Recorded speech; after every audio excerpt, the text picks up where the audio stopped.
नमस्कार दोस्तों, स्वागत है आपका इंडिया अपडेट में। और आज के अपने इस वीडियो में हम यूनाइटेड अरब एमिरेट्स और चाइना के बाद अब अमेरिका के द्वारा लॉन्च किए गए मार्स मिशन के बारे में बात करेंगे। दरअसल दोस्तों, अमेरिकी स्पेस एजेंसी नासा ने 30 जुलाई को अब तक का सबसे बड़ा और जटिल रोवर गुरुवार को लॉन्च किया है और नासा ने इस मिशन का नाम मार्स 2020 रखा है।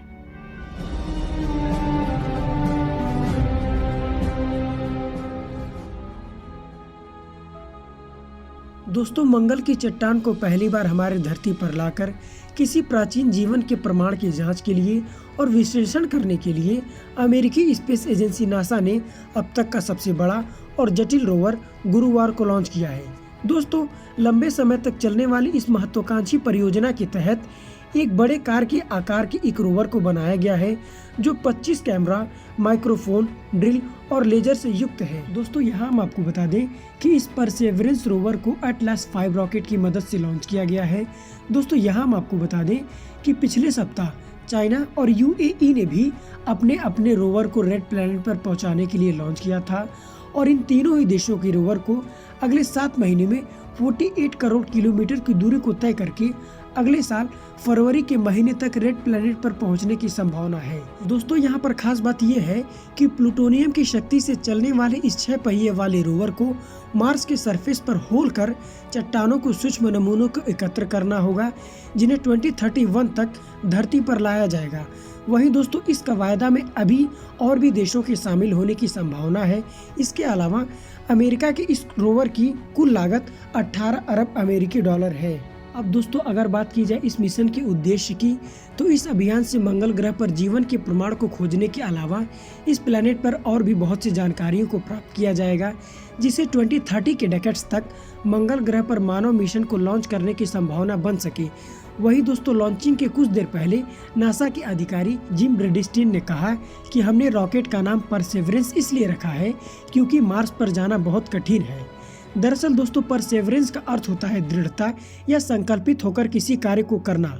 दोस्तों, उन्होंने कहा कि यह हमेशा से ही कठिन रहा है और यह कभी भी सरल नहीं रहा है और इस महामारी के बीच यह कार्य करना और भी ज्यादा कठिन रहा था। दोस्तों, यहाँ हम आपको बता दें कि पूरी दुनिया में मार्स पर जाने वाले आधे से भी ज्यादा मिशन में यान या तो जल गए हैं या तो वे टकराकर बर्बाद हो गए हैं, लेकिन अकेला अमेरिका ऐसा देश है जिसने मार्स पर एकदम सुरक्षित तरीके से उतरने में सफलता पाई हो। वहीं दोस्तों, अमेरिका के द्वारा भेजा गया यह रोवर यूएस का 9वां मिशन है और नासा को इस बार भी उम्मीद है कि वह इस बार भी सुरक्षित लैंड कर पाएगा और यदि सब कुछ ठीक रहता है तो रोवर मार्स पर फरवरी 18, 2021 तक उतर जाएगा।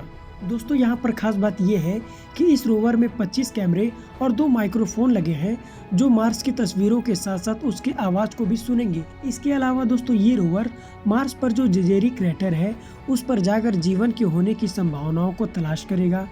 दरअसल दोस्तों, वैज्ञानिकों के अनुसार ये माना जाता है कि इस स्थान पर चट्टानों पर सूक्ष्म जीवों के अवशेष हैं और वहां पर 3 अरब साल पहले एक झील थी। दोस्तों, रोवर टाइटेनियम के ट्यूब में 15 ग्राम चट्टान के नमूनों को इकट्ठा करेगा।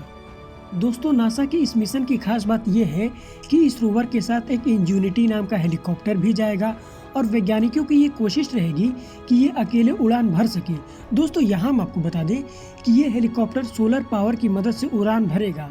दोस्तों, रोवर के साथ जाने वाला ये हेलीकॉप्टर मंगल के बेहद विरल वातावरण के बीच उड़ान भरने के दौरान 10 फीट की ऊंचाई पर उठेगा और एक बार में ये 6 फीट आगे जाएगा। दोस्तों, वैज्ञानिकों के अनुसार ये हेलीकॉप्टर 1 महीने तक काम करने में सक्षम होगा और अगर ये सफल हो जाता है तो आने वाले समय में अंतरिक्ष यात्रियों और रोबोट को मार्स पर हेलीकॉप्टर के जरिए एक स्थान से दूसरे स्थान पर ले जाने में मदद कर सकेगा। अब दोस्तों, अगर इन सभी चीजों को एक साइड में कर दिया जाए तो इस हेलीकॉप्टर का मंगल ग्रह पर फ्लाई कर पाना इतना आसान भी नहीं होगा क्योंकि दोस्तों, प्लैनेट मार्स के आसपास की हवा हमारी धरती के एटमॉस्फेयर का केवल 1% है। इसीलिए इतनी कम हवा में घूमने के लिए लिफ्ट मिल पाना बहुत ही मुश्किल होगा। अतः पृथ्वी पर जो तकनीक हम हेलीकॉप्टर उड़ाने के लिए करते हैं ये वहां पर काम नहीं करेगी। हालांकि दोस्तों, अधिकारियों ने ये बताया है कि इसके लिए भी उन्होंने एक नए तरीके का आविष्कार कर लिया है। बाकी दोस्तों, हमें ये देखना होगा कि आगे होता क्या है। बाकी दोस्तों, अगर इस वीडियो से संबंधित आपके पास कोई सुझाव या सजेशन है या आपको लगता है कि इस वीडियो में आपको किसी भी प्रकार की गलत जानकारी दी गई है तो उसे कमेंट बॉक्स में जरूर लाएं। तब तक के लिए रहता हूं दोस्तों, जय हिंद, जय Bharat, Vande Mataram. You know, Mars is the closest place that we can reach with robotic exploration that we think had a really good chance of having ancient life. The Perseverance rover will land at a location called Jezero Crater. Jezero Crater is a very interesting place. It's a crater that once held a lake. There are a lot of craters on the surface of Mars that could have once hosted ancient lakes, but not every crater that we think had a lake actually preserves evidence that that lake was there. It had an inflow channel and it had an outflow channel. That means it was filled, the crater was filled with water. In Jezero, we have probably one of the most beautifully preserved delta deposits on Mars in that crater.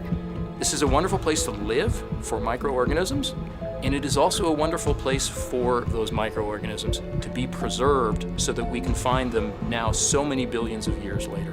There is no other place on Mars that has the unique combination of a lake setting, a beautifully preserved delta, and the diverse mineralogy that we have in Jezero Crater. So it's truly a special landing site. The major goal of the Perseverance mission is to investigate astrobiology on Mars, and in particular, to address the question of whether life ever existed on Mars. The Perseverance rover starts with a design that's very similar to Curiosity, but we've added to it a whole new set of science instruments.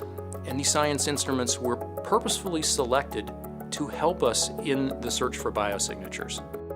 We're going to be taking microphones with us. For the first time, we're going to have that human sense on another planet. Perseverance carries with her a grand experiment in spacefaring technology, a helicopter, the name of which is now Ingenuity. One of the major upgrades that Perseverance has from Curiosity is that it's able to self-drive for a distance of up to 200 meters per day. As the rover is driving, it's literally building the map of the road it's driving on Mars. Scientists for years have told us that to really unlock the secrets of Mars, we have to bring samples from Mars back to Earth. So what Mars 2020 is going to do is to drill samples, put them in small tubes. We're going to seal it in its own individual tube. We set them on the surface to provide a target for the second two missions, which hopefully will get in development in the next several years and could potentially get the samples back to Earth by 2031. Perseverance is a very, very profound first step in both our understanding of our place in the universe and a stepping stone towards human exploration on Mars.